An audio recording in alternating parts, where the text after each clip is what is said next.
მოგესალმებით მეგობრებო, დღეს 2 დეკემბერია, როდესაც ეს გადაცემა იწერება, დაახლოებით 10:30 და სანამ ჩვენ აქ გადაცემას წერთ, ამერიკული დელეგაცია იმყოფება მოსკოვში, რუსულ მხარესთან მოსალაპარაკებლად, რა თქმა უნდა, განხილვის საკითხია უკრაინის კრიზისი.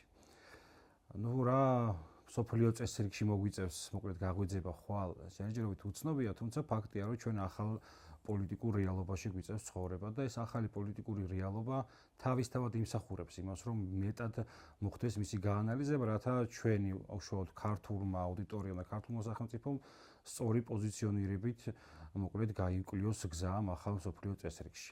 დღევანდელი ჩვენი გადაცემის სტუმარია ვახტანგ ფიცხელაური, პირველ რიგში მადლობა იმისთვის, რომ გვეწვიე და შენი აქ გადაცემაში მოსვლით გარკვეულწილად ხარი დაუჭირე ამ პროექტის განვითარებას.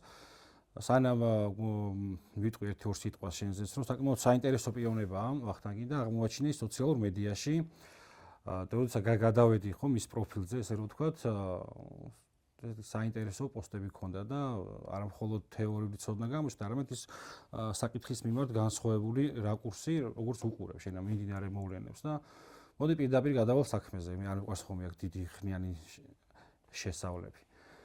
ფაქტია, რომ უკრაინის კრიზისმა და ის კიდე სხვა გარემო, ასე იგი, პოლიტიკურმა პროცესებმა ბიძგი მიცა ახალი სოფლიო წესრიგის ფორმირებას, ну შეიცვალა სამყარო რა.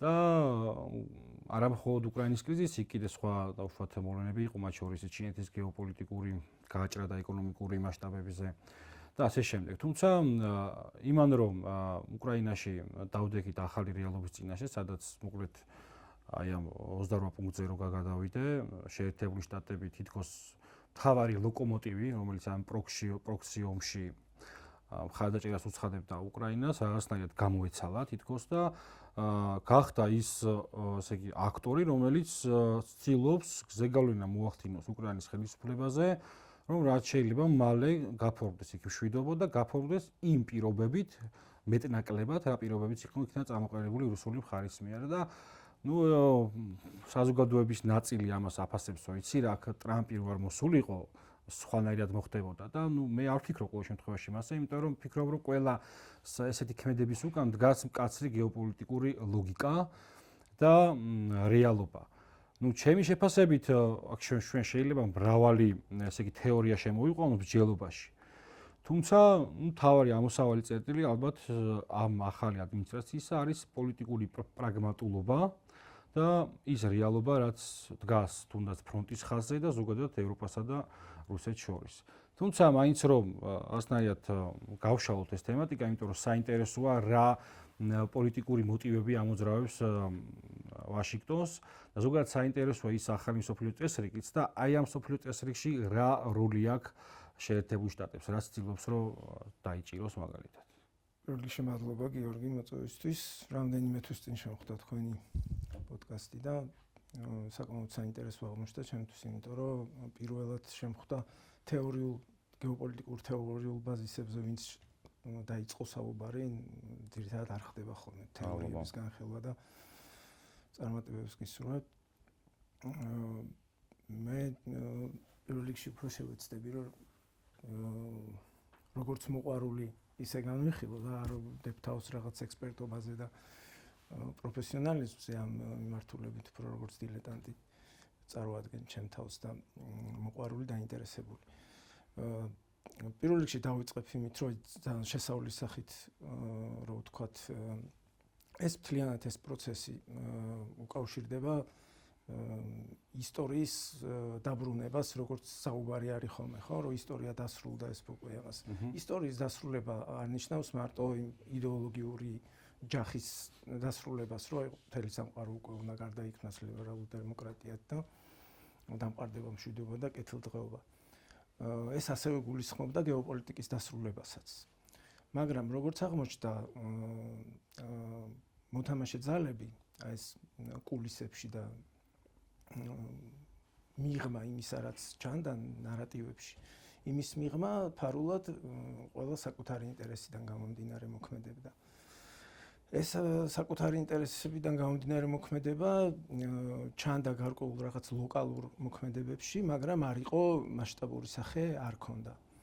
და როდესაც დაიწყო ამის გამოვლინება, ნელ-ნელა უკვე აღმოჩნდა, რომ ისტორია დაბრუნდა. ხა ისტორია დაბრუნდა რას ნიშნავს? თუ იგივე შმიტის მიხედვით, კარლ შმიტის მიხედვით შევხედავთ ამ მოვლენას, მთელი ისტორია განიხილება როგორც დაპირისპირება საზღვაო ცივილიზაციებსა და სახმელეთო ცივილიზაციებს შორის. მუდმივად ეს პროცესი იყო, ერთ მხარეს ერთი უპირატესობა ჰქონდა, მეორე მხარეს მეორე უპირატესობა და ამ შემთხვევაში დღევანდელი ვითარება რო შევაფასოთ, მე ასე ვხედავ, რომ ნებისმიერი 4 გავლენის სივრცე რო გამოვყოთ, მე პირადად ესე გამოვყოფდი, ეს არის საზღვაო ძალა ამერიკის შეერთებული შტატები თავისი პოლიტიკურ იდეოლოგიური ზეგავლენით, რომელიც აქვს სხვადასხვა ქვეყნებზე, ამას შემდეგ განვავრცოთ. მეორე არის ეს ევროპა, ცენტრალური ევროპა, ავთენტური თავისი გეოპოლიტიკური ინტერესებით, რომელიც პრინციპში შეიძლება ითქვას, რომ ვერ განხორციელდა ნაპოლეონის ომებიდან დაწყებული მცდელობა იყო ამისი. იგივე რო ავიღოთ ნაპოლეონისა და ნაპოლეონის რუსეთთან ომი არ იყო ეს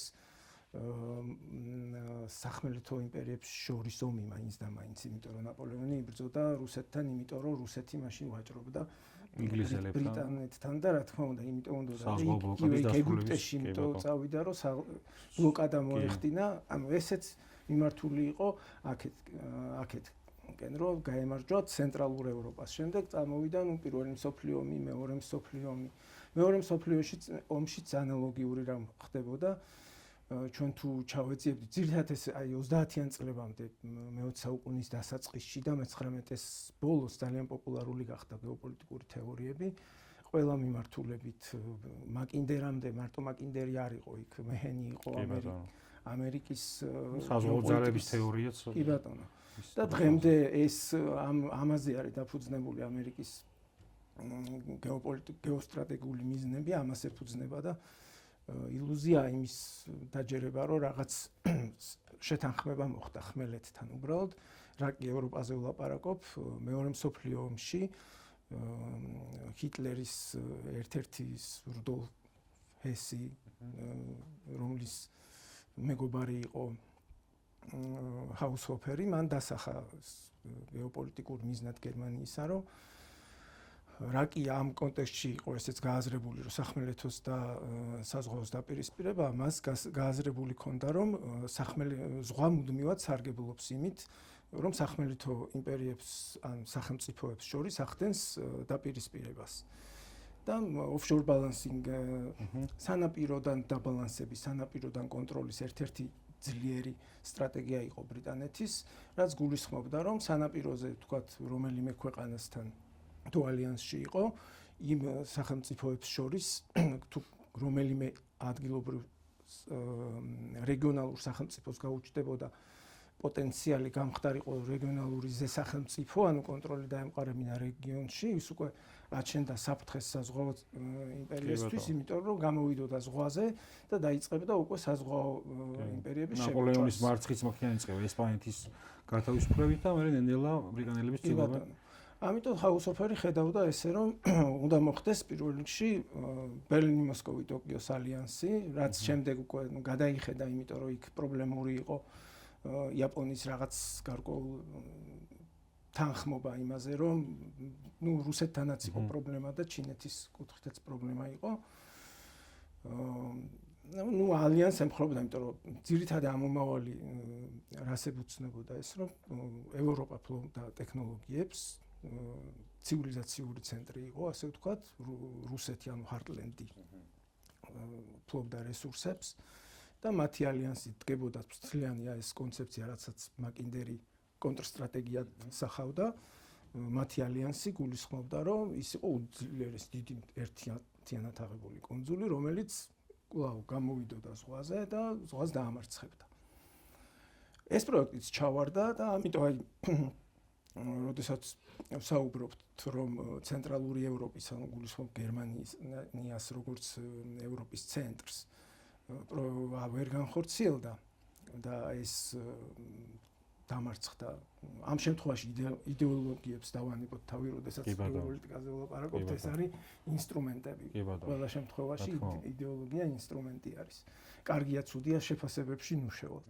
დამარცხდა, გაიყო ევროპა შუაზე, ერთი სახმელეთო ცივილიზაციას ნაწილი დარჩა სახმელეთო ცივილიზაციას საბჭოთა კავშირის სახით, ნაწილი დარჩა საზღვას კი ბატონო. და ის შემდეგ დაიწყო კონკურენცია მათ შორის ერთმანეთს ეჯიბრებოდნენ იმაში. ბევრი მართულების მათ შორის. თავარი იმის თქმა მინდა ევროპის კონტექსტში ვთქვა, რომ ის რატომაც ევროპა გახდა ის ევროპა, ესე ასე ვთქვათ, ედემის ბაღი, ხო? იყო არა ის, რომ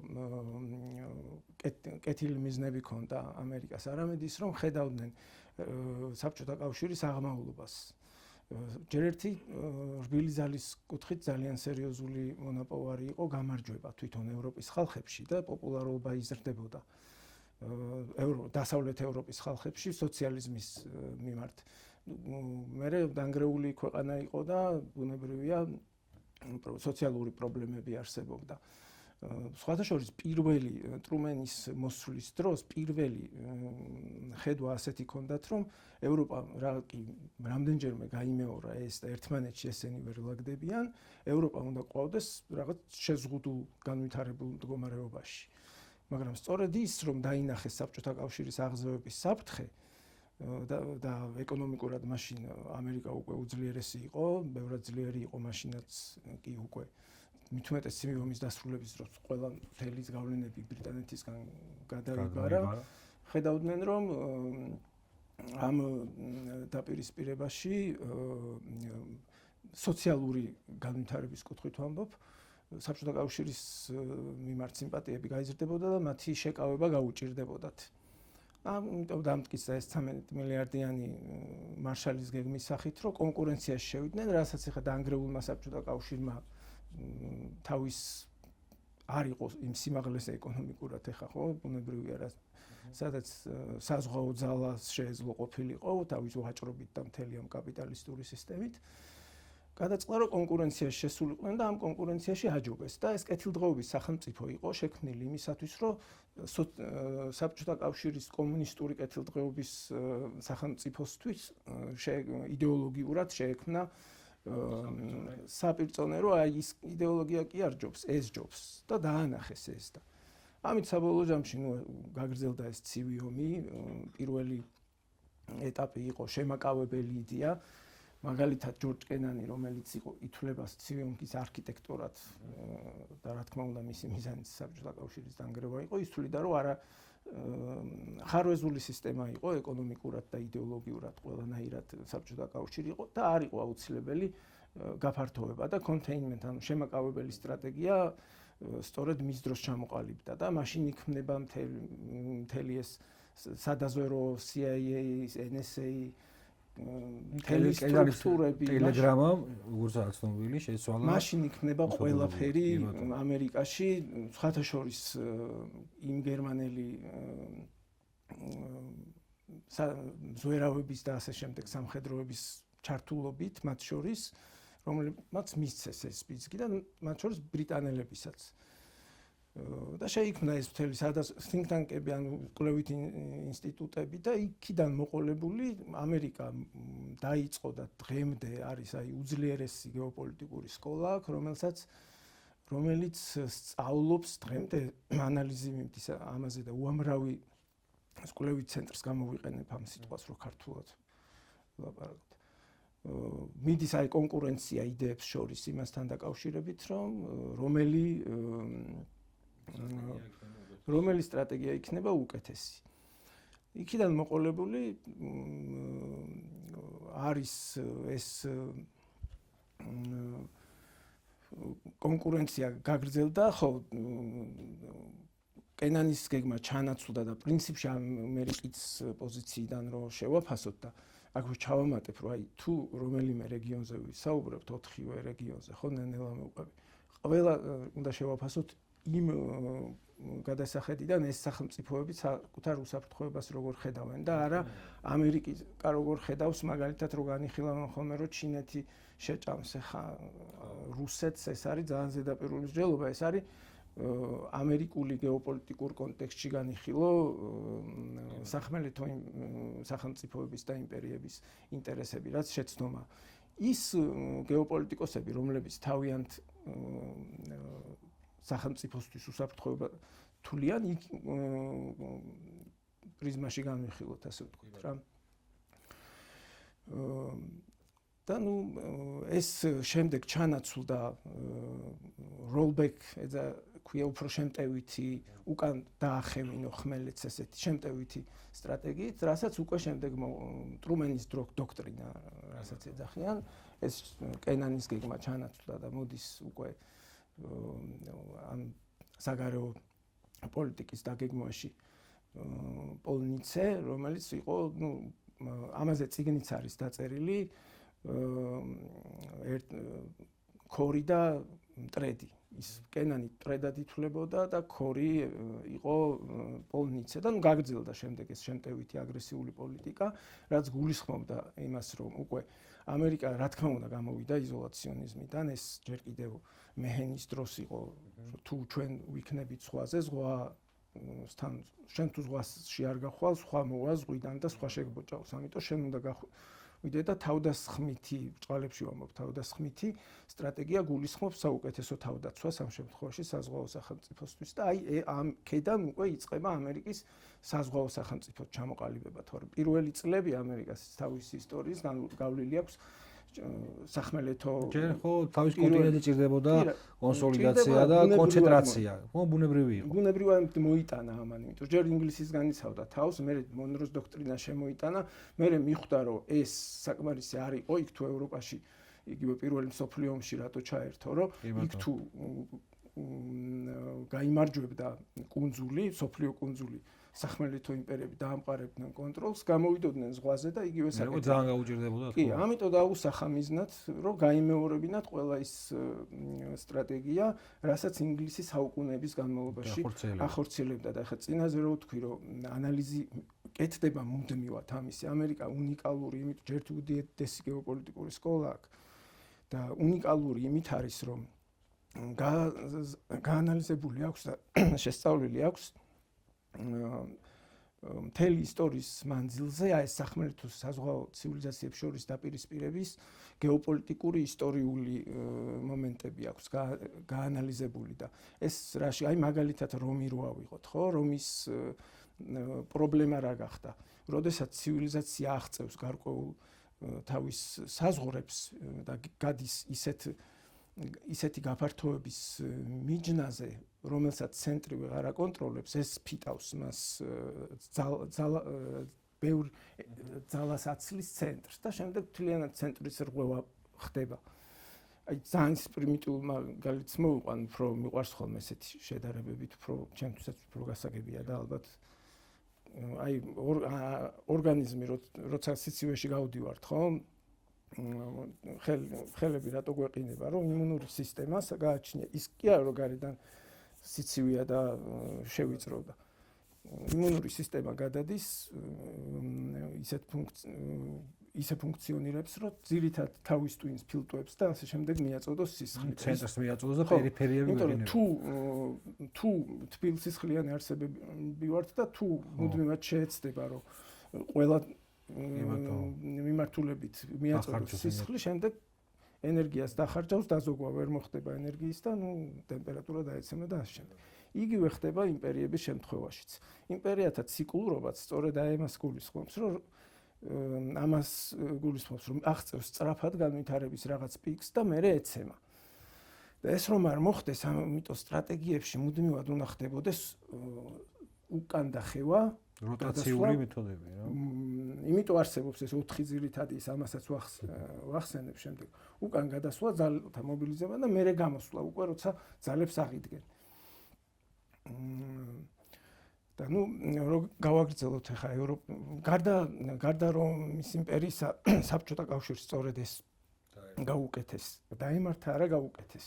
ანუ დაემართა დაემართა იმიტომ რომ საბჭოთა კავშირში გეოპოლიტიკა არ განსაკუთრებით ხო ეხლა იდეოლოგიურად ხრუშოვის პერიოდი და მოყოლებული, კი სტალინის დროს იყო, თქო სტალინის შემდგომ უკვე ეს ჩაერთო ამ კონკურენციაში ეს ძალიან მიყვარს ხოლმე ისა რა ქვია რეიგანის კოსმოსური ამბები და უცებ მოყოლებული მე ეს ფილმები და სერიალები და რომელიც ეგრეთ წოდებული რაფიორაში ჩაერთო აი და შემდეგ უკვე გამოიფიტა ის აი უმიზნო კამპანიებს ხედავთ უკვე ბოლო პერიოდში საბჭოთა კავშირის მხრიდან არა მხოლოდ სამხედროს არამედ გინდა ეკონომიკური და ასე შემდეგ აი ამ კონკურენციაში დაჯაბრეს იმიტომ თავიდანვე გაწერილი სტრატეგია იყო მის მათი მოქმედება ზუსტად ეს მოხდა ჩართეს მაქსიმალურად ბევრ კონფლიქტში და გამოფიტეს ეკონომიკურად ვერანაირად ვერ გაუწევდა წინააღმდეგობას სინამდვილეში უნდა შეკეტილიყვნენ კონტრსტრატეგია რო ვთქვა შეკეტილიყვნენ და ჯერთი ჩინეთთან ძალიან დიდი შეცდომა იყო ეს ჩინეთთან ურთიერთობის გაფუჭება კონტინენტური ალიანსი ვერ შედგა იგივე აი ჰაუსოფერი რასაც ამბობს იმიტომ ვთვლი მე რომ ყველაზე სწორი ხედვა აქვს თუ სახელმწიფო ხარ რატომ უნდა ორიენტირდე შენ სახელმწიფო სხვა სახელმწიფოთან ალიანსით და არა დაპირისპირებით რომ ძალები საერთო ძალებით დიდი კუნძულად უნდა წარმოიდგინო ის უპირატესობა რაც სხვას აქვს შენ უნდა აქციო შენ უპირატესობად ალიანსის სახით და საბჭოთა კავშირში გეოპოლიტიკა უარყვეს მიყვნენ პოლიტიკურ იდეალიზმს ასე ვთქვათ და კი რა თქმა უნდა იქ ბევრი საკმაოდ კარგად უწევდნენ წინააღმდეგობას იგივე ვიეტნამის ომამდე პრინციპში თითქმის ყველა მიმართულებაზე ან ფრე იყო ომებში ან საბჭოთა კავშირი იგებდა გადავრდა ტეხა მოხდა სწორედ აი კისინჯერის სტრატეგიით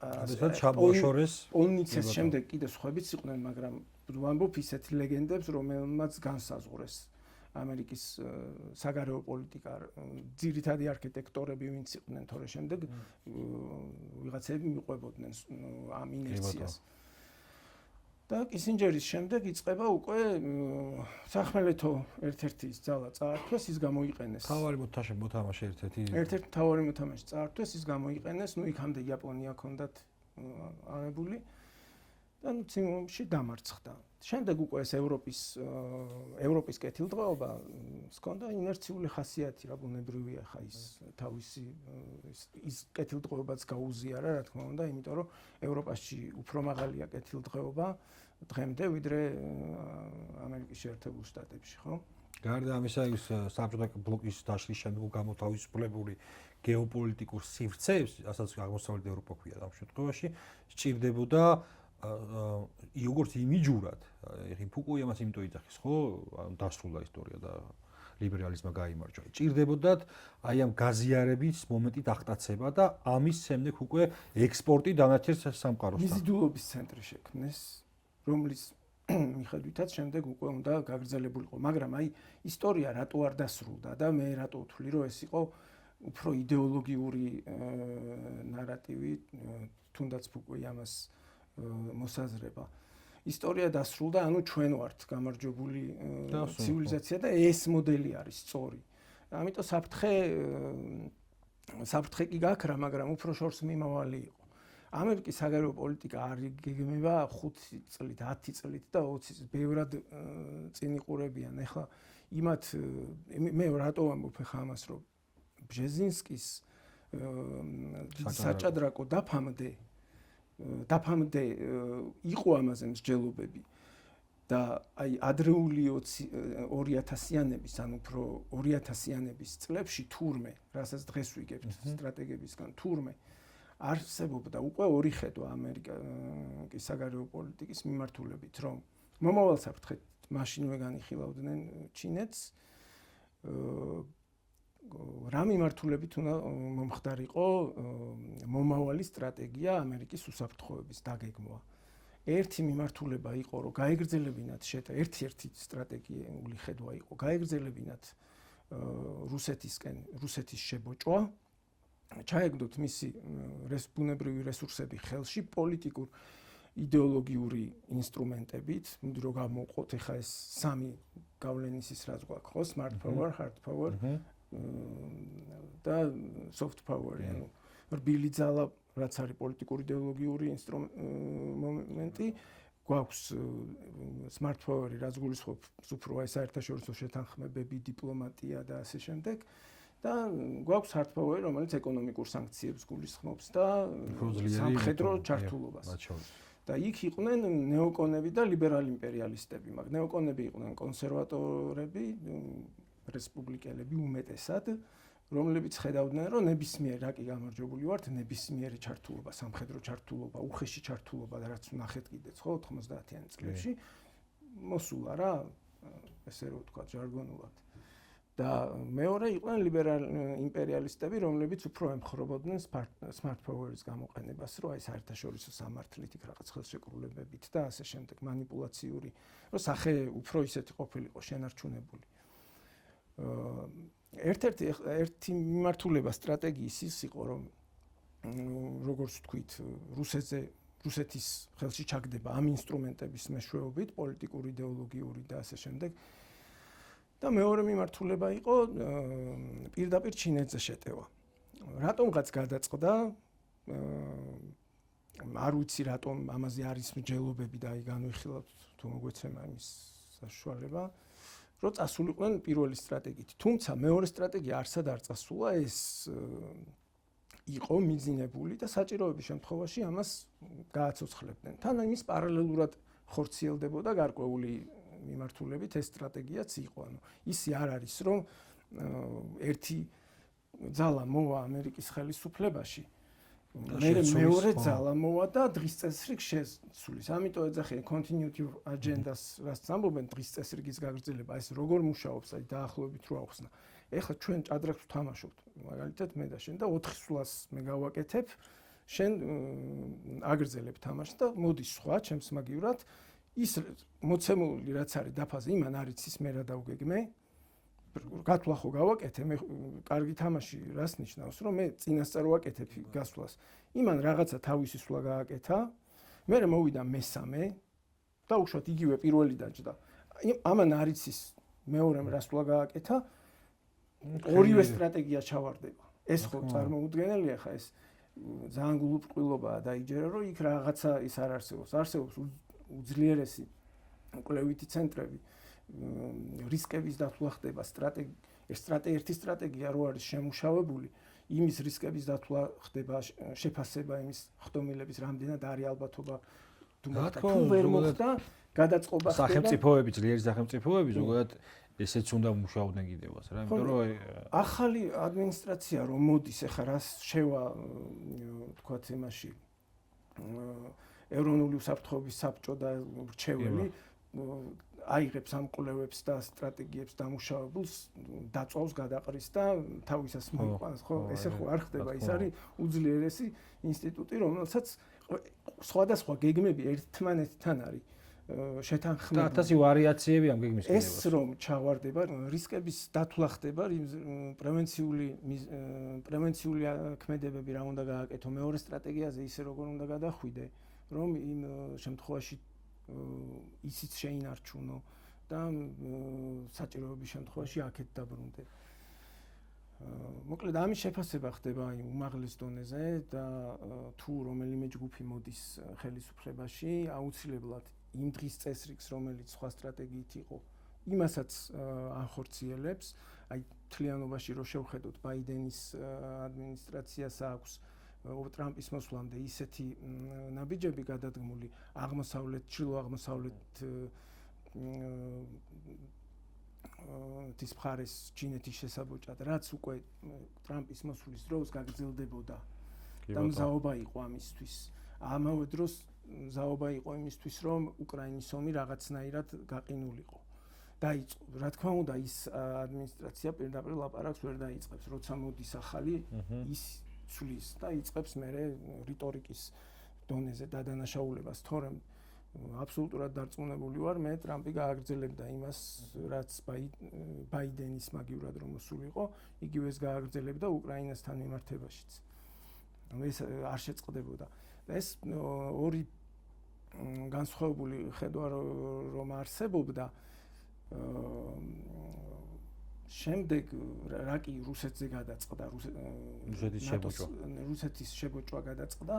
Ну, ერთ-ერთი მიზეზიც კიდევ რატომაც რუსეთის სრულფასოვანი ინტეგრაცია არ მოხდა, ეგ იყო, რომ ის თუ ინტეგრაცია მოახდინა დასავლურ კაპიტალისტურ სისტემაში, რუსეთის აღარაფერში საჭირო იქ ადგილი აღარ რჩება იქ საზღვაო ძალების ევროპა და რუსეთი ერთიანდებიან და კარგავ უკვე მთლიანად სოფლიო კუნძულს კარგავ. და ჩინეთის მიმართულებით თუ აი ხლა რო შევხედოთ დღევანდელ სიტუაციაში რა ხდება, მაგალითად წინა ადმინისტრაციაში და ეხლაც არის სტრატეგიული დაგეგმვის სპეციალისტი არის ელბრიჯ კოლბი და ვეს მიჩელი, მეგობრები არიან ეგენი, საერთო think tank-ი აქვს, ეს კვლევითი ცენტრი. მაგათი მიდგომა დღეს განსხვავებულია უკვე, რაც იყო თქვათ, უფრო ორივე მომხრე იყო აღმოსავლეთიდან შებოჭის, აღმოსავლეთით ჩინეთის შებოჭვის, მაგრამ დღეს უკვე განსხვავებულად უყურებენ ამ იმას, განსხვავებული რას გულისხმობთ მე რომ აი ეხლა წინა თვეს იყო იაპონიის ახალი პრემიერ-მინისტრი, რომელმაც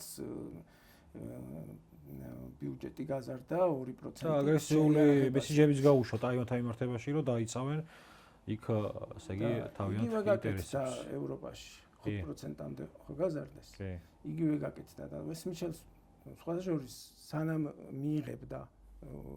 მიიღებდნენ ამას იაპონიაში ამას უკვე ნათქვამი აქვს, იქამდე აქვს ნათქვამი თუ არ მეშლება თარიღი. ყოველ შემთხვევაში ის ინტერვიუ და ის ტექსტი რაც აქვს დაწერილი, იქამდე აქვს ნათქვამი, რომ მივახციეთო იაპონიასთან შეთანხმებას, რომ 5%-ამდე გაიზრდებაო, ხო? ანუ ეს არ არის, ეს ადამიანები არ არიან უბრალო ადამიანები, რა პროფესიი. განსაზღვრავენ რეალობაში იმ თანამედროვე გეოპოლიტიკის არქიტექტურას და იაპონიისკენ გააქტიურება და უკრაინის ან რუსეთის მიმართულებით გაყინვის მცდელობა არის არა ის რომ რუსეთთან დამეგობრდებიან, უბრალოდ დიფერენცირება ხდება. ანუ კისინჯერი, თანამედროვე კისინჯერის ფორმულა იმასთან დაკავშირებით, თუ თავის დროზე ჩინეთი ამოაგდეს ამ კონტინენტური ბლოკიდან ცდელობა ის რომ დღეს რუსეთი ამოაგდონ, ეს მოცემულობა შემთხვევაში არ არის, ხო? Reverse Kissinger, შებრუნებულ კისინჯერს ასაც ეძახიან, ეს სტრატეგია, ეს ბევრი ლაპარაკი მიდის ამაზე, მაგრამ იმდენი კრიტიკა არის და თუნდაც ამათ შორის რომ ეს განუხორციელებელი, ეგ ვერ მოხდება. გამოცდილება არსებობს მაგას. ჯერ არა მხოლოდ ის რომ მე ზოგადად რა მგონია, იცი რომ ამას შეიძლება დაუშვათ რომ ვიღაცა ამერიკაში, შეერთებულ შტატებში ამაზე ფიქრობს, დაუშვათ.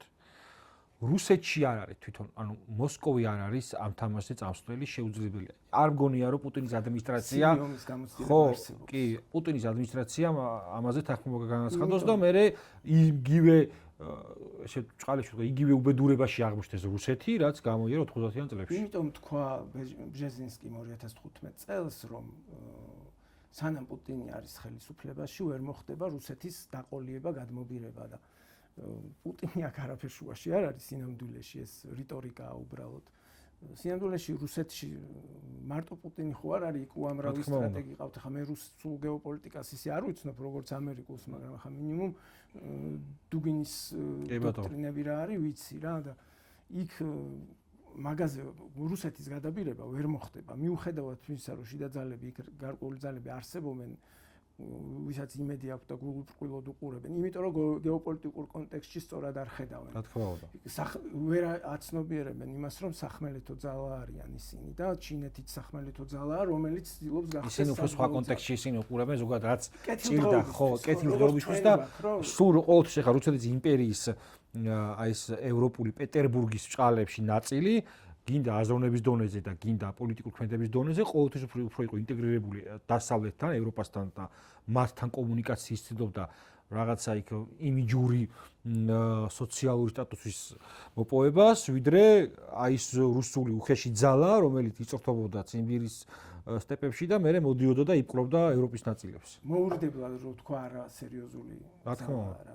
სერიოზული ვინც არის რუსეთში და ვინც ევრაზიონისტები არიან ისინი, შესაბამისად ევრაზიონისტული მოსაზრებები შეუძლებელია. სახელმწიფო და არ შეიძლება რომ კოალიციაში ვიხილოთ. თუ ევროპაზე გავლენა არ ქონდა. იმ შემთხვევაში თუ ცენტრალურ ევროპასთან და გერმანიასთან შეთანხმდა რაღაცაზე რასაც პრინციპში მერკელთან იყო ხო დაავადების მცდელობები და რატო ჩაშალეს, რატო აფეთქეს Nord Stream 2, რატო მოხდა ტრამპის ცნობილი მიმართვაროა სტოლტენბერგთან, რომ თქვენ რუსეთისგან ყიდულობთ გას, აძლიერებთ რუსეთს, არიხდით შეიარაღებაზე ფულს და ჩვენ უნდა დაგიცვათ იმისგან, ვისაც თქვენ ამდიდრებთო და ამერიკის გადასახედიდან რა თქმა უნდა ეს სწორი სტრატეგიაა, ხო? ამიტომ რა კი ვერ მოხდება ეს ბერლინი, მოსკოვი, პეკინის ალიანსი, ამ შემთხვევაში ესე რომ შევხედოთ უკვე ტოკიო ამოგდებული, რა თქმა უნდა, რა კი ეს ვერ მოხდება, შესაბამისად რუსეთი არანაირად არ განიხილავს ევროპასთან, არც იმ დიდრუიანში დაბრუნებაზე არ იკლავს თავს და არ საინტერესებს უკვე გლობალური სამხრეთი წამოიწია, ხო? აქ სხვა ხერხები აქ შეიძლება მთელი არის მოსკოვი, პეკინი, დელი, ბევრი თამაშების ვარიაციაა, მოკლედ. დღეობით რაც მყარად შეგვიძლია რომ ვთქვათ არის მოსკოვი, პეკინი, თეირანი. კი ბატონო. დელი არ ვიცით. ხო, დელი ზოგადად ინდოეთს სხვა იმასაც თავის გეოპოლიტიკა ინტერესები აქვს. განიხილავენ ერთ-ერთ შემბოჭავძალად ინდოეთს, მაგრამ ინდოეთს აქვს სპეციფიური გეოპოლიტიკური მდებარეობა. უფრო ინდოეთის ოკეანე, უფრო კი არა ინდოეთის ოკეანეზეა და იქ ჩინეთს ვერ ბოჭავს, უნდა შებოჭოს სახმელეთო მიმართულებიდან და სახმელეთო მიმართულება არის უფრო მთაგორიანი და პრობლემური არის. არა, თავარი არის ზღვიდან აკონტროლო. ყველაზე ეფექტური ინდოეთის გეოპოლიტიკა, აი მარტივად, ესე იგი ვთქვათ, ოღონდ აი ინდოეთის, თანამედროვე ინდოეთზე მაქვს საუბარი, ხო, ნერუს დროს ჩამოყალიბდა ძალიან მარტივი რაღაცა, რომ მარტივად თქვეს, მე შენგანაც მივიღებ. ანუ ამას შესაბამისად ინდოეთის გამოყენება გინდა ერთი ძალის მიერ, ან მეორე ძალის მიერ, ჩემი აზრით ეს არის არასწორი გათვლა ორი მხრიდან, ესე იქნებოდა. ამიტომ ინდოეთი ცდილობს იყოს რაღაც სივრცე გეოპოლიტიკური, რომელსაც თავისი პრობლემები და თავისი ამ პრობლემებთან ერთად თავისი შანსებიც ეძლევა, იმიტომ რომ რაღაცნაირად ცდილობს დამოუკიდებელ რეგიონულ აქტურად ჩამოყალიბდეს. არც ამერიკელები არ ამყარებენ მაგაზე. შეუძლებელი დაამყარო, იმიტომ რომ ბევრჯერ დებარეობა. კი ბატონო, გინდაც ესე იგი მე-20 საუკუნეში ბერლინის ბლოკადის დროს დამაჯერაც ნერუს ზეწოლა განახორციელეს, რომ მოდი დადექი დასავლეთის მხარეს, იმდენჯერ ჩავიდა საბჭოთა კავშირში და პირიქით, ანუ ეგეთ ეხაც ესე არის, ხო? ანუ როცა ტარიფების ომი დაიწყეს და შეზღუდვა დაუწესეს ხო რუსულ ნავთობს და შემდეგ 7 წლის ესე იგი ჩასული არ იყო მაშინ რა ქვია ჩინეთში და ჩავიდა ინდოეთის ლიდერი. მოდი უყურებს ჩემი აზრით უყურებს ტენდენციას. კი ბატონო. ყველაფერს რო თავიდან ტენდენციას უყურებს, ხედავს იმას, რომ შანსები იმისა, რომ საზღვაო იმპერია შეიძლება დარჩეს კვლავ დომინანტი, ცოტა სკეპტიკურად უყურებს და მაგრამ არც ბოლომდე არ იჭრის გზებს, ხო? ხო, იმიტომ რომ გადაჭრით ვერავინ ვერ იტყვის. თუმცა ტენდენცია იმის არის, რომ გლობალური სამხრეთი და ან იმასაც ხვდება ჩემი აზრით, მოდი რომ შემდეგი დაპირისპირების კერა შეიძლება იყოს აი ეს სივრცე მათ შორის ახლა აი იაპონიის გააქტიურებასთან ერთად რა, შესაბამისად იქ თუ გადაჭრით რომელი მხარეს დაიჭერს პირობითად მოდი, კარგავს მის გეოპოლიტიკურ მანევრირების უნარს, რაც მისთვის უფრო მომგებიანია ეს პოზიცია, ვიდრე რომელი ბანაკის წევრობა. და ეს ვეს მიჩელი რა კი ვახსენე, თუ იყო მხოლოდ ჩინეთის მიმართულებიდან შებოჭვის მომხრე, დღევანდელი ხედვა არის სრულიად განსხვავებული. აქ უკვე საუბარი არის ეს ორი ფრონტზე ბრძოლის პრობლემა ქვია ამერიკულ სტრატეგიაში, მის შემუშავებულია თუ არ ვცდები. ყოველ შემთხვევაში ამ საკითხზე მუშაობს. და ერთის მხრივ აქ აღმოსავლეთიდან გაიზარდოს შებოჭვის მექანიზმები. პირველი ზოლი არსებობს და მეორე სარტყელი საზღვაო, პირველი ეს იაპონია, ტაივანი, ფილიპინები და ეს იაპონია და გუია თუ რაღაც კუნძულები არის კიდევ. და ნუ მე უკვე უფრო გარეთ არის შედის ავსტრალიაც და ასე შემდეგ. მაგრამ არის კიდევ ერთი ესეთ საინტერესო კვლევა იყო, არ არის დიდი ერთი 30 გვერდიანი ანალიზია. იქ განხილული არის სამხედრო საზღვაო საბრძოლო კოლეჯის ესეთი think tank-ია ერთ-ერთი, რომელიცაც ანალიზი აქვს გაკეთებული იმაზე, რომ ჩინეთის შებოჭვა შეუძლებელია რუსეთის გარეშე. ანუ არ არსებობს ამიტომ ხდება ორ ფრონტზე უნდა მოხდეს მიმართულება, მაგრამ ამერიკა რასაც ცდილობს ჩემი აზრით არის ის, რომ ერთის მხრივ პოლიტიკურად პასუხისმგებლობას ჩაეხსნას ევროპა გახდეს როგორც ასე ვთქვათ, მისი პროქსი ამ დაპირისპირებაში, იმიტომ რომ თქვენს ინტერესში არის თქვენი კეთილდღეობის ინტერესში შედის ეს, ამაში არ წმონებს და მეორე მხრივ აღმოსავლეთიდან, ანუ ერთის მხრივ ჩინეთთან თვითონ იქნება უშუალოდ ჩართული აქტიური წარმოდგენილი და აქედან საკუთარი მოკავშირე ეყოლება ევროკავშირის სახით, რომელიც რუსეთს შებოჭავს. აი ეს სტრატეგია ძირითადი და ეხლა რატომაც ხდება უკრაინის პრობლემა, ეხლა რა არის? ბევრს აქვს ესეთი გულუბრყვილო წარმოდგენა, რომ უკრაინისთვის უარესს აკეთებს ტრამპი, მაგრამ ნუ ესე არ არის. რეალობა სულ სხვა არის, იგივე მაგალითად სკოტ ბესენტი ჩვენზე ფინანსთა მინისტრი გამოდის, ხომ? რამდენიმე კვირის წინანდელი განცხადება იყო. თუ ის ახალი მოკლედ არც ისე ძველი, იქ ამბობს, რომ რეალურად ბოლო არაში მიდის რუსეთის ეკონომიკა უფრო მალე ჩამოიშლება თუ უკრაინის არმია უფრო მალე გამოიფიტება და სხვადასხვა ანალიზებზე დაყრდნობით ერთის მხრივ რუსეთის ეკონომიკური გამოფიტვის პროცესი როგორ მიდის და მეორეს მხრივ სამხედრო კუთხით უკრაინის ერთი ასწრებს მეორეს, ანუ უკრაინის გამოფიტვა სამხედრო კუთხით ასწრებს. ამიტომ არ არის მიზანშეწონილი კონფლიქტის გაგრძელება. უნდა გაიყინოს, მაგრამ ეს არ ნიშნავს, რომ არ განახლდება. მაქსიმალურად მომგებიან პოზიციაზე. კი წავაგეთ ამ ეტაპზე დავმარცხდით. ვერანაირ კონკურენციას ვერ ეს გაუწევთ. ადმინისტრაციასაც შეეხება. ანუ რა მგონია, იცი რომ ჯერმეს ზოგადად არ მგონია რომ ეს ომი სწორად თქვი რომ არ გაჩერდება, იმიტომ რომ აქ ამის მიღმა დიდი გეოპოლიტიკური თამაშია და აქ საერთოდ არ მინდის რეჟიმებს შორის დაპირისპირება. მე მგონია რომ ცდელობა იმისა რომ აი აქ კი დავმარცხდით და რაც უნდა გაფორმდეს უკრაინაში. ამის ბრალეულობაც ვიღაცებზე უნდა გადავიდეს. კორუფციაზე გერმაქს დაიჭერენ. ევროპაზე რა თქვენ არ გინდოდათ ვერ ჩაერთეთ ლიდერები თქვენ არ ხართ.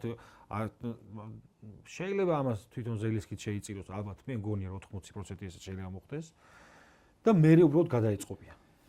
გადაეწყობიან იმისთვის რომ კიდევ უფრო აგრესიულად მოკლედ და ეს იცის კიდევაც პუტინმა. ჩვენ იმათ ხა მას რუსეთის და ჩინეთის საერთო ინტერესი არის რომ ომი გაგრძელდეს. იმიტომ რომ ჩინეთისთვის რატომ მარტივი რუსეთისგან ეკონომიკურ სარგებელს იღებს, ამერიკა დაკავებული იქით ყავს დაკავებული, არა აქვს იმის უნარი ყველა ფრონტზე. მიუხედავად იმისა, რომ თვითონ ამერიკელი ამბობს რომ ორ დიდ ომს ვიომებთ ჩვეულებრივად, წეღარას თქვი, მაგრამ ნუ არ ვიცი. პრობლემა მე ვესმიჩელი რო ახსენე ის რას ამბობს, რომ აქ აგრესიული ორივე ფრონტზე აგრესიული პოლიტიკა ვერ გექნება. უნდა მოხდეს რაღაცა დაბალანსებული შეტევა. შებოჭვა უნდა მოხდეს ორივე მხრიდან, ვიდრე შეტევა. შეიძლება ახლა რომელიმე მიმართულებაზე, თქვათ ჩინეთის მიმართულებაზე უფრო შეუტიონ, ან ეს არ ვიცით, მაგრამ ყოველ შემთხვევაში მე არ ვიცი.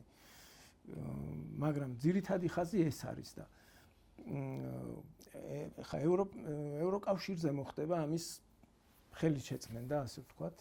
მე შეიძლება შემდეგი ადმინისტრაცია მოვიდეს და თქვას, რომ სხვა რაღაც თქვას სრულიად, რომ თქვა ტრამპის ბრალი იყო, გააჩინა. ამის რიტორიკით როგორც ბაიდენზე ამბობს ტრამპი. ხო, რიტორიკით როგორ შეიძლება ვენსმა დაიწყოს სრულიად სხვა რიტორიკით საუბარი. ეს უკვე პროპაგანდის სახის შენარჩუნების ნაწილია, რომელიც ძალიან მარტივია ამერიკისთვის საზოგადოებრივ აზრს ისე აკეთებს. ხო, შემთხვევაში ეხლა ნუ მოახერხა ასე თუ ისე შეიძლება ყველა სლაში არა, მაგრამ ზოგადად მასაში მოახერხა ის, რომ იცი რა, მედიაციური როლს თამაშობს და თვითონ არ იყო ამ პროქსი ომის ერთ-ერთი მთავარი მხარე რა. და თამაშია ხო. და რაც კიდევ დაუბრუნდე წეგან თქვი, რუსეთსაც არ აწყობს რა. ამას ხშირად ვიმეორებ მე, რომ ფრონტის არსებული რეალობა იმდენად სავალალოა უკრაინელებისათვის, იმდენად სავალალოა.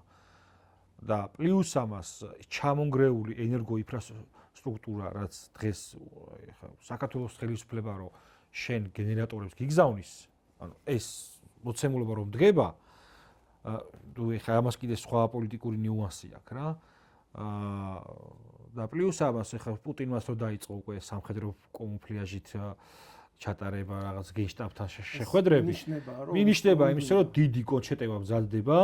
სავარაუდოდ ეს ალბათ რაღაც თებერვალი რაღაც აი ეს პერიოდი იქნება და კიდე უფრო ესე იგი ძიმე იქნება მოლაპარაკებების შემდეგი რაუნდი, რომელიც ალბათ ჩემი გასწრებით გაზაფხულზე უნდა მოუწიოს. თუ ეს ეხლა არ შედგა. ინტერესში არის რომ რაც შეიძლება მომგებიან პოზიციაში გაყინოს კონფლიქტი უკრაინისთვის და ევროპას დაუტოვოს მემკვიდრეობად შედარებით უფრო ნაკლებად წამგებიანი მემკვიდრეობა დაუტოვოს.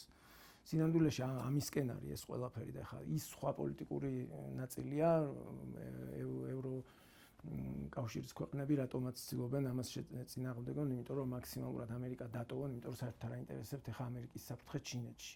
შენ 80 წელი ფაქტიურად შენს გვერდით ვიყავით, კი კეთილდღეობაში აცხოვრა ასე ვთქვათ ამერიკამ, მაგრამ შენ გეოპოლიტიკურ თამაშს თამაშობდით, ჩვენ წინააღმდეგი ვიყავით ნატოს გაფართოების ახლანდელ იმაზე არ ვამბობ ზოგადად ევროპის ინტერესში ნატოს გაფართოება არ შედიოდა ახლა საერთოდ არ აინტერესებს გერმანიას საქართველოში კეთილდღეობა იქნება ევროკავშირში იქნება თუ არა და უკრაინაში რა ის მას პირიქით გეოპოლიტიკურად და ეს ბუფერი აწყობს სწორედ რა ნეიტრალური მაგრამ ეს გაფართოება ინტერესში იყო თავად ამერიკის და რა კი ეს გააკეთე და აქეთკენ გვიბიძგე ჩაგვიხსენი მორალური იმით ვსჯელობ ახლა მე და ამის გარდა კი სხვა ნიუანსი რიტორიკის მიღმა რას ფიქრობენ ამას ანუ ევროპელების შეშფოთება არის მორალურად აბსოლუტურად გამართლებული პოლიტიკურად არ არის სწორი თორემ მორალურად თან გამართლებული ხა არსებული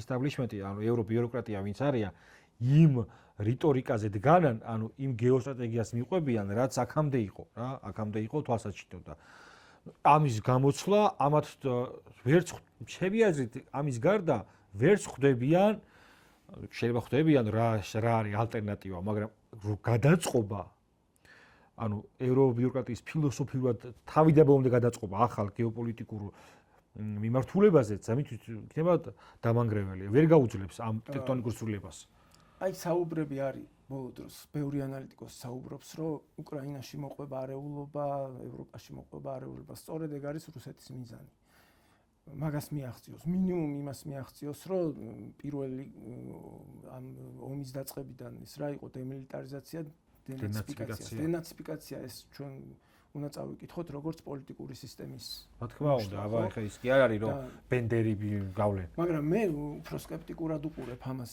იმიტომ რომ მიაღწევს ამას რუსეთი სკეპტიკურად უყურებ იმიტომ რომ აი სამი ის რაც ვთქვით კლასიკური განმარტებით ხო სამხედრო ჩართულობა სახელმწიფო კონტროლი როგორ უნდა დაამყარო სამხედრო ჩართულობა ან გარანტიას აძლევ უსაფრთხოების და ამით ანემუქრები აძლევ გაქვს ეკონომიკური ბერკეტები და გაქვს რბილი ზალის პოლიტიკური იდეოლოგიური ინსტრუმენტები. ამერიკას ევროპაზე დღეს ორივე აქვს. სამივე აქვს დღესდღეობით, მაგრამ პოლიტიკური იდეოლოგიური რჩება რბილი ზალის მაქსიმალურად წარმოდგენილია და იქ ვენსი თუ AFD-ს უჭერს მხარს, ხვალ არავინ გამორიცხავს, რომ იქ ისე შეატრიალოს სიტუაცია, რომ ისინი კვლავ გააგრძელებენ იგივეს, რასაც ესენი აგრძელებენ. ანუ მე ვფიქრობ, რომ ხო, რა თქმა უნდა, შეძლებს შიდა პოლიტიკურ პროცესებზე კონტროლის აღებას ამერიკა. მელონის პოზიცია. მელონის მაგას არ იზახო და ისა რა ქვია და ქალი, დედა, მამა და მეგონა ქართველი ხისერ ხო რასა მანდილიანი ქართლის დედა მოდიოდა იტალიაში როგორც კი მოვიდა სხვათა შორის დღესაც ბოლო ესე იგი 24 საათში მე მგონი ხო ეხლა გუშინ თუ დღეს არ მახსოვს იტალიამ ახალი დახმარების პაკეტი გაუგზავნა ერთ-ერთი ყველაზე აქტიური გახდა უკრაინის მხარდაჭერის საკითხში იტალია გაცილებით ღრმად არის ამერიკა ევროპაში წარმოდგენილი აი პოლიტიკური, იდეოლოგიური და ეკონომიკური ბერკეტებით ევროპაში ვიდრე ევროპას თავისი გეოპოლიტიკური თამაში აღარ აქვს თამაში წეგან როგორც თქვი თამაშობს ამერიკული გეოპოლიტიკის დასიშტა ეს ბერკეტები სამხედრო კუთხით იქ წარმომადგენლობა ნატოს სახით გულისხმობ რომ იქ ბაზებში აქტიურად იყოს აღარ არის ამის საჭიროება იმიტომ რომ ისინი თავად გააკეთებენ უკვე შენ აიძულებ ამას რო და შემთხვევით არ არის მაშინ ამ ლოგიკას რო გავყვეთ იგივე პუტინის დღევანდელი განცხადება ომთან დაკავშირებით და არც ის არ არის შემთხვევითი, რომ გადაიარაღების პოლიტიკა აქტიურდება, მაგრამ ამდენად შესწევს ძალა ევროპას აი ამ სამხედრო ინდუსტრიაზე გადაერთოს მოკლედ. მაგაზე არის ხოლმე სწორედ მსჯელობა, რომ ეს გამოიწვევს. რა თქმა უნდა, კეთილდღეობა შემცირდება, ხო? ვის უნდა არავის გამოიწვევს რაღაც დესტაბილიზაციას, ხო, იქ რაღაც დაპირისპირებებს. შეიძლება პოლიტიკური ძალების აქვს. ნუ ყველგან თუ არა, რუსეთი შეიძლება რომ ჯაჭვი და არ ღვიოს რა. ანუ შეიძლება ეს ყველგან არ მოხდეს და ცენტრალურ ევროპამ აი ეს შეინარჩუნოს თავისი პოლიტიკური მემკვიდრეობა და ის ხაზი გააგრძელოს, მაგრამ რა ვიღაცას სადღაც ამ ჯაჭვში გამოაკლდება. ანუ როგორც მოხდა რა თავის დროზე მე-20 საუკუნეში. აი ეს ცდელობა იქნება ყოველში. ის და სკეპტიკური მიდგომაც თქვათ ამერიკელ გეოპოლიტიკოსებს შორის, სტრატეგებს შორის ნატოს გაფართოებასთან დაკავშირებით სწორედ აქეთ ამიტომ იყო კრიტიკა. იქ არის ამაზე აი 98 წელს მოხდა თუ უფრო ადრე. 2000-იან წლებამდე იყო, როდესაც კლინტონმა დაიწყო გაფართოება, საჯარო წერილი მიწერეს მათ შორის იმ ქორმა პოლ ნიცემ და კენანმა, რომლებიც საბჭოთა კავშირს ანგრევდნენ, რომ ეს იყო ამერიკის დამფუძნებელი მამები საფლავში იტრიალებდნენ ამის შემხედვარიო, იმიტომ რომ ისინი სხვანაირად უყურებდნენ, რატო რომ არ იყო აუცილებელი. რუსეთი აღარ არის იდეოლოგიური საფრთხე, აღარ არის საბჭოთა კავშირი არ არის, შეგვიძლია რომ მომავალი საფრთხებსაც უყურებდნენ რა, ეხა გინდა არ. ჩემი აზრით, აქ ის არის ის მომენტია მოვარდნილი, თუ იმას დაუშვებთ, რაც წეღან თქვი, ერთ-ერთი კვლევით, რომ ჩინეთის ფაქტორი არ არის გათვალისწინებული, რომ რუსეთი და ჩინეთი თუ ერთიანდებიან, შენ მაშინ ყველა შემთხვევაში გიწევს, რომ რუსეთი შეგოჭო, იმიტომ რომ თუ იმ კვლევას დავეყარებით, რომ ჩინეთს რუსეთის გადაბირების გარეშე ვერ აკეთებ და რუსეთს ვერ იბირებ, მაშინ ორ ფრონტზე გიწევს ყველა ვარიანტში მეწევა. ანუ გარდაუვალია შეეწამოგები ამ სცენარში გაღვიძება, მაკეთკენ მიდის სამყარო, რომ საბოლოო ჯამში ამერიკის შეერთებული შტატები იძულებული იქნება, რომ ორ ფრონტზე დაანახო, იმიტომ რომ ეხა იაპონიის გააქტიურება შემთხვევითი არ არის ბუნებრივი, ხო, რა თქმა უნდა. იქ შიდა უკმაყოფილებას გამოიწვია. ანუ სცენარი დაახლოებით ესეთი რაღაცა უნდა წარმოვიდგინოთ, რომ კონფლიქტის გაყინვა უკრაინაში, იქ პროქსიომის სადავების ხო, პროქსის რაღაც ევროკავშირს რაღაცნაირად გადაბიდა, იქ შეკავება და თვითონ თავი მისი, რა ქვია, შტატების გააქტიურება ჩინეთთან მიმართებით, ოღონდ აქ არ უნდა გამოგვჩეს ვენესუელა. ვენესუელის საკითხი. აი, ეგ საინტერესო არის, რატო წეღან რა მაგალითიც მოვიყვანე, ხო ეს ანატომიური მაგალითი და მაქსიმალურად ბევრ იმაში რესურსების მობილიზაციას ახდენს ვენესუელის. აი, რატო არ იყო უფრო აგრესიული ვენესუელასთან მიმართებაში 10 წლის წინ. ცდილობები მუდმივად იყო, მაგრამ რატო არ საუბრობდა იგივე კანადასთან, იგივე გრენლანდიასთან დაკავშირებით და ასე შემდეგ. იმიტომ რომ როდესაც გარეთ არ არსებობს ალტერნატიული იდეოლოგია, რომელიც შენს შიგნით საფრთხეს შეგიქმნის, მშვიდად ხარ. მაგრამ როგორც კი ეს ჩნდება, ძალები უნდა მომართოს, შიგნით და მობილიზაცია უნდა მოახდინო. ვენესუელას პრობლემა ის კი არ არის მარტო რომ ნავთობი აქვს და ეს ჭირდება.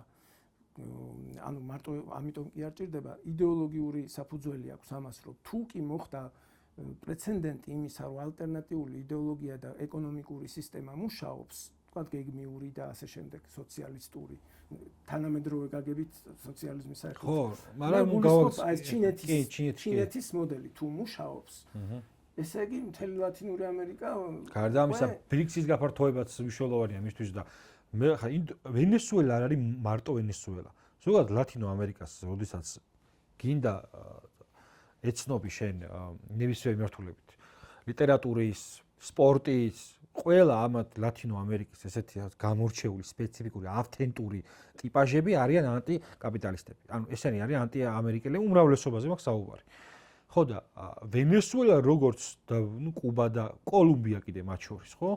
როგორც ამ 21 საუკუნეში ხო, მომწიფებული ხილი იმისთვის, რომ ეს დაითრგუნოს აი ამ ახალი სოფლიო წესრიგის ფორმირების პერიოდო პროცესში, რომ ამერიკამ დათრგუნოს და ამით პასუხი გასცეს მათ შორის ბრიქსის გაფართოებას და ბრაზილიის ცდელობას იმის ანუ რეგიონალური ლიდერიდან კიდევ უფრო დიდი რაღაც პოზიციები დაიჭიროს დიდ გეოპოლიტიკაში, ჩემი აზრით ეს ცდუნება ტრამპისთვის ისეთია რა, ანუ შეიძლება წამოეგოს, მაგრამ მე არ ვფიქრობ, რომ ვენესუელა შეიძლება მარტივი ლუკმა იყოს ამერიკისთვის. არგენტინა კიდე საინტერესოა. არგენტინა საერთოდ ხო. არ ვსაუბრობ ჯერ. ცალკე არგენტინას ცალკე გადაცემა გავაკეთო. აზრით გამოიყენებს ამერიკა, როგორც განავითარებს შეეცდება მაქსიმალურად ბევრად დაეხმაროს, რომ შექმნას კონკურენცია, იდეოლოგიური კონკურენცია, რომ ლიბერტარიანიზმი უკეთესია. ვიდრე ის ჩინეთის მოდელი. ერთ-ერთი ასე ვთქვათ, მიზიდულობის ცენტრი უნდა შექმნას ალტერნატიული ჩემი აზრით. ხო, ვენესუელას ამბობდი ხო, არ გონია მეთქი რომ მარტივი ლუკმა იყოს. იმიტომ რომ იქ თუ ესენი რაღაცა ამუშავებენ, იქ ჩინელებიც მუშაობენ გეოპოლიტიკურად და მუშაობა მანდ მიდის ჩემი აზრით სადაზვერო დონეზე. ხა სამხედრო ჩართულობით თუ ჩაერთო ამერიკა სამხედრო ჩართულობით, ვერც რუსეთი და ვერც ჩინეთი ჩემი აზრით ისე ვერ დაეხმარებიან. ხო, ლოჯისტიკურად რთული იქნება თქმა უნდა. ხო, ზღვიდან ყავს შებოჭილი და მისადგომი არ არის. სუ ამერიკა პუერტო-რიკოს ყურეც ის არის უკვე დაკავებულია. თუმცა ამერიკის რისკები ის არის, რომ სახმელეთო ომს იქ ისე ვერ აწარმოებს, ფაქტიურად ვიეტნამად შეიძლება კი, ჯუნგლებია, ეგრე არ არის, ტროპიკული ჯუნგლებია. ამიტომ ეს ორივე მხრიდან პრინციპში ნაკლებად სავარაუდოა, რომ რაღაც ფართომასშტაბიანი ომი. მაშინ თავის თავარი ნობელის პრემიენს რა ქვია, ლაურიანტს მიეხმარება შიდა ძალაუფლების. ძალიან კონსპირაციებში შევდივარ ახლა, მაგრამ ჩემი აზრით თავარი მუშაობა ახლა ვენესუელაში შიგნით მიდის CIA-ის და ასე შემდეგ. ეგ ისედაც ეგ აღარა კონსპირაცია. უნდა მოძებნონ, არა მაინც აქ გარედან ვერ დაანგრევ. მოკლედ ძალიან საინტერესოა, ესე იგი საინტერესოა იქნება გამომდინარე, რომ შენ დროს ხდება ახალი სოფლიოს გადალაგება, ძალათა ბალანსის განაწილება და მე ვფიქრობ, რომ ჯერ ერთი მხრივ მნიშვნელოვანია ჩვენში ქართულ აუდიტორიაში ბევრი ვისაუბროთ ამაზე და მიუხედავად განსხვავებული აზრისა, თუნდაც კონსპირაციისა, იმიტომ რომ ჩვენ ხელთ მხოლოდ აი ხილული დოკუმენტები გვიჭირავს და ფაქტები და ამას მე შეგვიძლია ისტორიის ანალიზით, ზოგადად ცოდნით რაღაცაების ვივარაუდო და ვიმჯელოთ.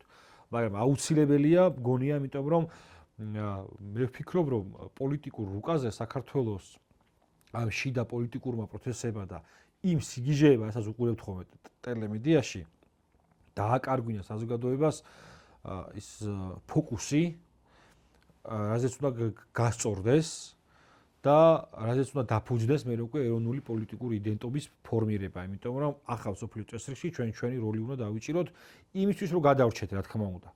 მე არ მაქვს საუბარი იმაზე, რომ ჩვენ ახლა საზღვაო ძლიერებისა და სახმელეთო ძლიერების ქვეყნებს შორის ალტერნატიული მესამე გეოპოლიტიკური თეორია შევმუშაოთ და ხო იმაში არ ვიჭრები, რა ქვია, ოცნებებში. თუმცა აი გადარჩენა იქნება საკმაოდ რთული, იმიტომ რომ დიდი ძვრებია და შენი მოსაზრებით რა სად უნდა ვეძებოთ ჩვენ, აი რაში შეიძლება ჩვენი შანსი დავიჭიროთ ამ ახალ ცვლილებებზე. პირველ რიგში რა თქმა უნდა მაქსიმალურად ნეიტრალიტეტი და არც ერთ მხარესთან არ უნდა დავძაბოთ, იმიტომ რომ მაგალითად თუ ეს ისევ ცოტა პრიმიტიული მაგალითი თავხსნი რა, გეოპოლიტიკური პროცესები არის, როგორც აი გეოლოგიური ტექტონიკური მოძრაობები, დიდი ფილები მოძრაობს, იქ ჩაიყოლებს რაღაც პატარა ფილას მიჭყლიტავს რაღაც და შენ ზიხარ რაღაც კენჭზე და ამ დროს იძახი რომ მე ამ ფილაზე უნდა ვიყო, აქ კეთილდღეობა არისო და ამ დროს შენ არ იცი ეს შეიძლება დარჩეს კეთილდღეობად, მაგრამ მიჯახების მომენტში აგანადგურებს რა და ეხა კარგი ისტორიის სწორმხარეს დგომა თუ არის სახელმწიფო ინტერესის გაწირვა და დაღუპვა ვიღაცისთვის კი ბატონო, მაგრამ რეალისტურად რო შევხედოთ, ხო? ჩვენ უნდა დავაკვირდეთ მთლიან აი მოძრაობის პროცესს, რა დინამიკა არსებობს. კარგად უნდა ვეცნობოდეთ ამერიკის სტრატეგიებს. დღესდღეობით ამერიკას ჩვენთან მიმართებაში გაყინული აქვს, იმიტომ რომ ჩემი აზრით ევროპაზე მოხდა გადაბარება, არც ის არ არის შემთხვევითი ეს BBC-ს ის რო გავრცელდა. აქ უკვე დღეს ჩვენთან მუშაობს ევროკავშირი და ბრიტანეთი. ჩვენთან ამერიკა ნაკლებად არის, ხო, ხელი დაბანილი. იმიტომ რომ ხვალ დაჭირდება რაღაცა იქნება, არ კონდეს რუსეთთან დაკავშირებით მათ შორის. მოკლედ არ ვართ ჩვენ ხა ამერიკული გავლენის სივრცე, ეს სხვა კვლევებში წერია კიდეც, რომ ნაკლებად სავარაუდოა ძვირი დაჯდება, რუსეთს გეოგრაფიულად მარტივად შეუძლია შეზღუდოს და ანუ რუსეთს უფრო იაფი უჯდება საქართველოს ზეგავლენა თქმა უნდა, ვიდრე ამერიკას ან ევროპას დაცვა მოუწევს და ერთადერთი რაც რჩება ევროკავშირს მომავალს გულისხმობ, აი 2030 წელს სამწუხაროდ მე ვხედავ, რომ ესკალაცია გაგრძელდება და მაქსიმალურად საჭიროა და უცილებელი არის, რომ საზოგადოებამ დაიწყოს ამაზე საუბარი, გაანალიზება, ვინ რატომ აკეთებს, იმიტომ რომ ევროპის დაცვაზე თუ გვაქვს საუბარი ჩვენ და რუსეთთან პროქსი ომების გაგრძელებაზე, პირველი ხაზები არის ფინეთი, პოლონეთი, უკრაინა, ჩვენ, აი ეს გარემოება არის რა და ხო გინდა არ გინდა მოცემულობა ეს არის და თან ერთ საინტერესო დეტალის ვიტყვი რა დღეს ნუ გუშინ იყო თუ რაღაც BBC-ს ეს ამბავი ეს გაზის მოწამვლასთან დაკავშირებით გამოძიება და პარალელურად მოხდა ევროკავშირმა აღიარა ომხრივ ინტერესის ესე იგი წყაროთ ეს კაბელი რომელიც იდება შავ ზღვაში საქართველოს რომ უნდა გაატაროს მოცემულობა ფაქტობრივი რომ საქართველოს როგორც სტრატეგიული სივრცე ცენტრალურ აზიასთან და ზოგადად ახლო აღმოსავლეთთან კომუნიკაციისა რჩება ამას არავინ არ უარყოფს თუმცა მეორე მხრივ მიდის აი ამ საქართველოს ხელისუფლებაზე ზეწოლა ფაქტობრივად რომ რაც შიდა ძალებმა მოახდინონ ეგრეთ წოდებული ცვლილება და ამით გამოიყენონ რაღაცის აქტუალიზება მოახდინონ მაგრამ საინტერესო რაღაცა თქვი რა ბრიტანეთი არამხოლოდ აქტიურია ჩვენს სივრცეში არამედ ჩემი აზრით ამ საჭადრაკო დაფას პარტიაზე ევროპასა და იმაში რა კავკასიის მიმართულებით ითამაშობს რა ჩემი აზრით მთავარი მოთამაშე არის ის და ახ არავინ არც მაკრონი და არც არავინ სხვა რა აქ არის თავიდან ბოლომდე ბრიტანული პოლიტიკა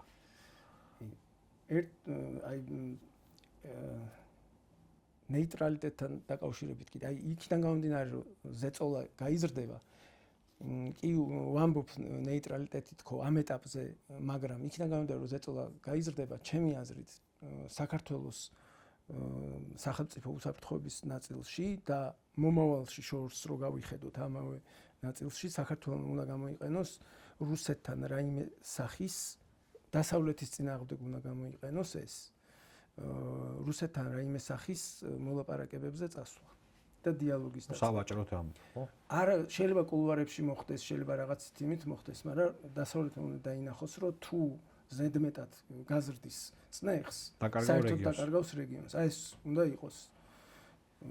იმიტომ რომ იმდენად ტერიტორიულ სიღრმეში ვართ ჩვენ რუსეთისკენ.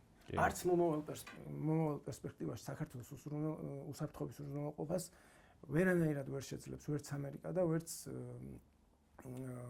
ევროკავშირი. გარდა ამისა, აი რანდის კვლევაში ეწერა, ეგ სხვადასხვა ძველი კვლევაა, მაგრამ აი საქართველოს ნაწილები წავიკითხე და თითქმის ნახევრამდე, მაგრამ იქ იყო რომ გარდა ამისა, თურქეთის გარეშე და ეს ახლა ბჟეზინსკისაც უწერია ახალი არ არის, თურქეთის გარეშე ვერ მოხდება საქართველოს დაცვას საერთოდ აზრი არ აქვს იქ ჩართულობას და ევროკავშირიც ნახსენებია რომ არც ისინი არ შეეცდებიან და ამავდროულად იქ ნახსენები არის რომ თურქეთში იმის გამო რომ ვერ მოხდა სახელმწიფო გადატრიალება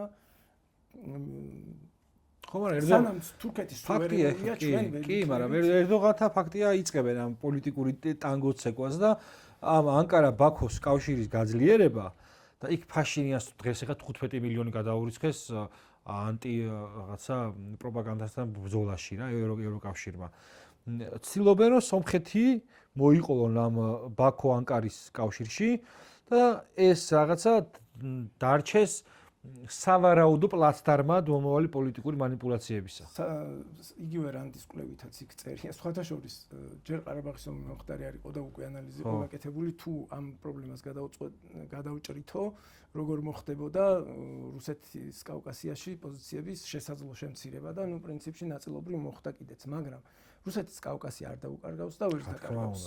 იმიტომ რომ კავკასის გასაღები ვართ ჩვენ და ჩვენზე იმხელა გეოგრაფიული ისეთი გეოგრაფიული ბერკეტები აქვს, რომ ვერც სომხეთი გაფაფხურდება და ვერც აზერბაიჯანი ვერაფერს ვერ იზავს. გიუმრის ბაზა აქვს, მოდი მაქედან დავიწყო. თავარი მიზანი რა არის, რომ ის კი არ არის აუცილებელი რომ მოიგო. პრობლემა შეუქმნა უბრალოდ. ხათქა ეგ არის ეგ. იქ სამხედრო კუთხით პირდაპირ წერია, დაუფარავად წერია დასკვნაში.